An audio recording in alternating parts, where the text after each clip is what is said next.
Hey guys, it's probably a bit windy. I'm up on a mountain. You can see out there. Not really, actually. It's still below the trees. But I figured where's this lens? Okay. I figured I'd throw up a few thoughts. So it's kind of about the idea of owning a business and then getting out of it or keeping it.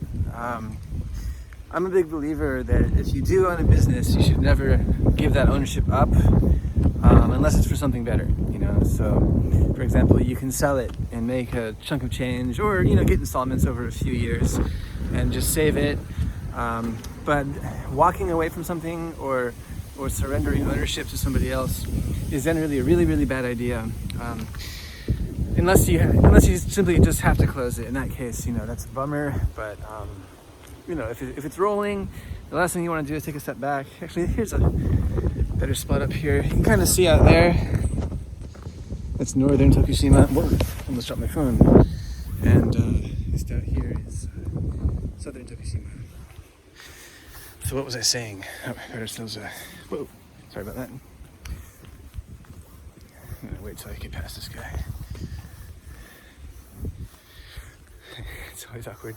So anyways, what was I gonna say? Yeah, so I actually had a friend, this was way before I met him.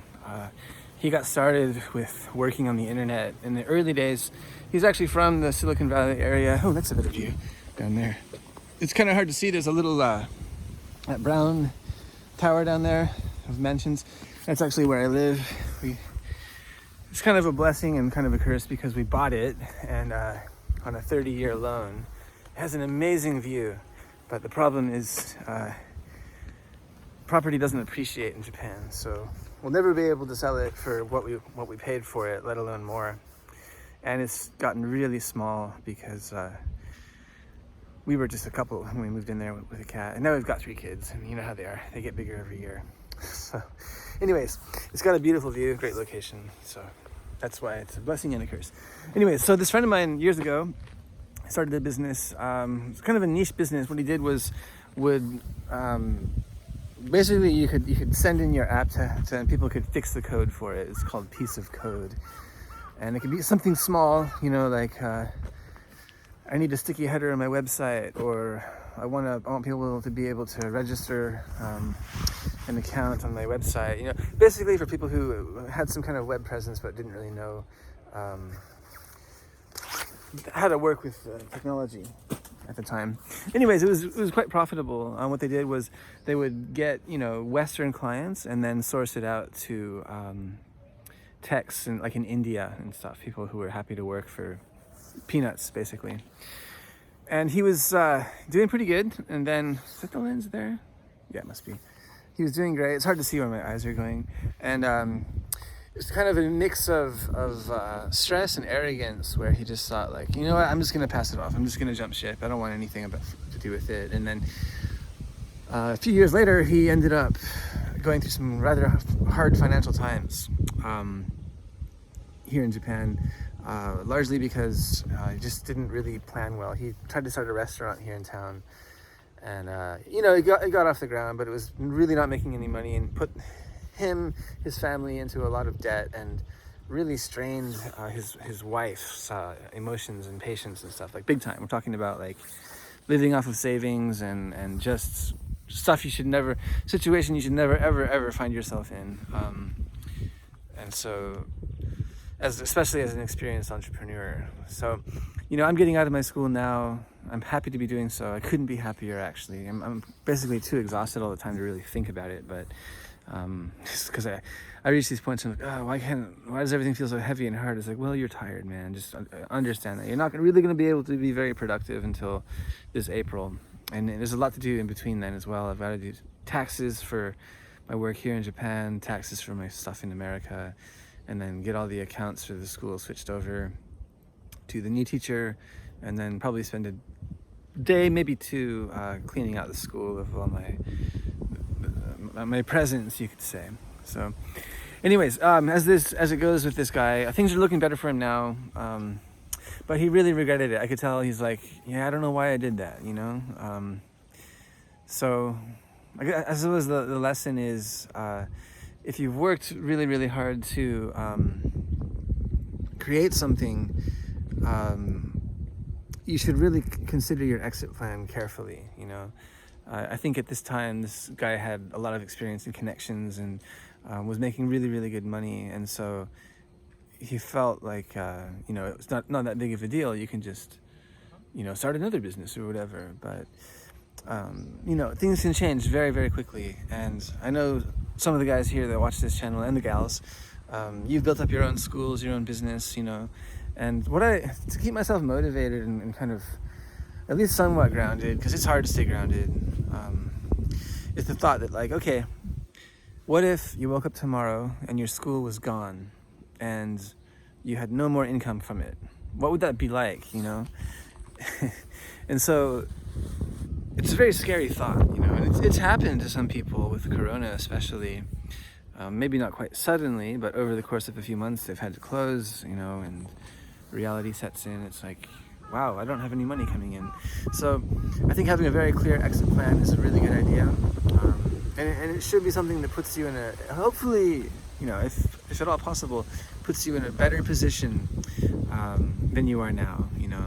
So, for example, for what I'm doing here, I'm selling my school. That means I'm going to get out from under it, all of the responsibilities of teaching the students, and what I'm finding to be the monotony, because I've just changed of it, is going away. That element will be removed from my life. And then starting in roughly a year's time, I'll have passive income coming into my bank account, you know. So that's awesome, you know. It's not like a huge amount of money at all, really. I mean, you couldn't even buy a new car with what I'm selling it for, but it's not nothing either, you know. And I literally have to do nothing for it. So I think it's really important to think about these things, you know. And don't do anything drastic, you know. You wouldn't do anything drastic with your body, right? Like, I'm just gonna jump off this roof to see what happens, right? So you shouldn't really do anything drastic with your business as well, you know. Try to slow down and think about what you want to do with it, and what you can do with it. And if you're thinking about getting out of it or changing management structure or something, you want to make sure that you still have control over all the important stuff. You know, you don't want to end up working for somebody else after you spent all this time building up the student base. You don't want anyone having the ability to just change your schedule or your pay or just take your job away on what could really just be a whim for you, you know. So yeah, always try to, you know, just my thinking is, ever since I came to Japan, my thought has been, okay, how can I make things better than now? And I didn't really have that motivation too much in the States. I guess it's just, I didn't know any better, you know. I was comfortable where I was. And I've mentioned this before, but it's just being kind of embedded in the culture and in daily life and the swing of things, and also being young, I think. It's much more difficult to come across the causes and conditions to be like, wait, I could be doing way better right now. What do I have to do to make that happen? But when you change cultures and end up, you know, living somewhere where different language and, you know, opportunities are more limited, and there's this stark contrast between what you have now and what you had before, and you're made aware of it every waking moment, which was what my experience in Japan was from the beginning. You start to look for ways out. You start to look for opportunities, and you start to think about time a little bit more, especially if you're over here long term, you know. I mean, it doesn't take long to completely, or you don't, I should say, with the passage of time and lack of planning and maybe one or two mistakes, you can really screw up your future big time, you know. I've seen people do it here. I've seen one particular individual comes to mind who has burned literally every bridge there ever possibly could have been here. And then he's lost his marriage, and he's finally gotten a fairly decent job driving senior citizens around during the day back in his home country in Australia.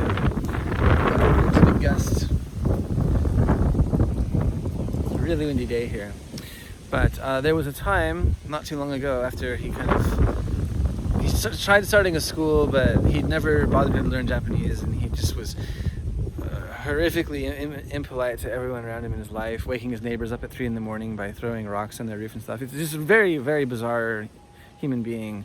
And he lived this way for years, bouncing back and forth between Japan and Australia, never really putting down roots in either place, always wishing things were different.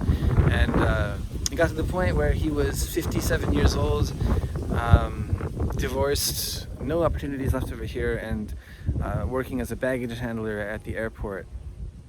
which, I mean, it's honest work, etc., but it's not something I want to be doing. That's only 18 more years away for me, you know. So I already feel like I'm at the age where I can't afford to screw up and I can't afford to mess around, you know. Like 3 kids, like 10 months away from 40. So, you know, from here on out, I've really got to work towards something that makes sense. And, you know, barring some disaster, I mean, things happen, you know, it's possible, you know, things could just come out from under you. We can get another pandemic, there could be some kind of natural disaster, there could be a war, you know, and just society could just be turned on its head. But barring that, you know, there's no reason why you can't just take incremental steps to make things better for yourself and for your family, of course, and ultimately for your children, which is awesome. I think my kids already have a way better, they're at a much better spot in their life now than I was when I was their age, which is cool. I want to keep that going, you know. So we'll see. Okay, anyways, random thoughts up here on the mountain today. And I'll just get going now.